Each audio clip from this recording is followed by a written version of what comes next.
Like करें, subscribe करें और बेल आइकन को लाजमी दबाएं। आज हम बनाएंगे फ्राई चॉप। शुरू करते हैं। बिस्मिल्लाहिर्रहमानिर्रहीम। ये मेरे पास मटन चॉप्स हैं आधा किलो और मैं इसमें 4 कप पानी के डाल रही हूँ। ये गलने में टाइम लेती है। 1 टीस्पून लहसुन, 1 टीस्पून अदरक और 1 टीस्पून हरी मिर्चों का पेस्ट डालकर इसमें मैं बाकी के मसाले डालूँगी। मेरे पास 1 टीस्पून नमक है, हाफ़ टी स्पून हल्दी है और 1 टीस्पून टिक्का मसाला है और हाफ़ टी स्पून ज़ीरा है और 1 टेबल स्पून धनिया पाउडर है। ये चीज़ें डालकर 3 टेबल स्पून दही डालेंगे और इसमें soya sauce 1 teaspoon, vinegar 1 table spoon डाल देंगे हम और इसको डालकर मिक्स करेंगे और ढककर 40 मिनट तक हल्की आंच पर हम पकने देंगे ताकि ये गल जाए।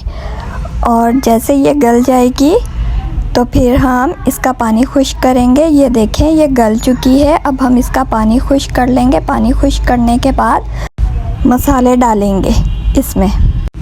1 खाने का चम्मच कुटा हुआ ज़ीरा, हाफ़ टी स्पून लाल मिर्च पाउडर, आधा खाने का चम्मच धनिया powder, chaat masala half teaspoon, सिरका या lemon 1 tablespoon, chili sauce 1 teaspoon और कलर 1/3 टीस्पून डालकर मिक्स करेंगे अच्छे तरीके से।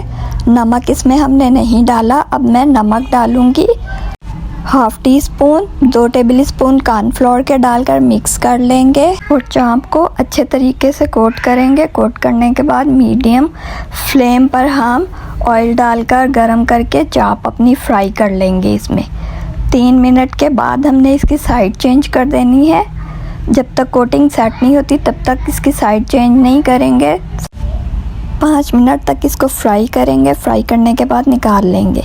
ये ईद स्पेशल फ्राई चॉप्स है। आप ट्राई कीजिएगा, बताइएगा कैसी बनी। अल्लाह हाफिज़।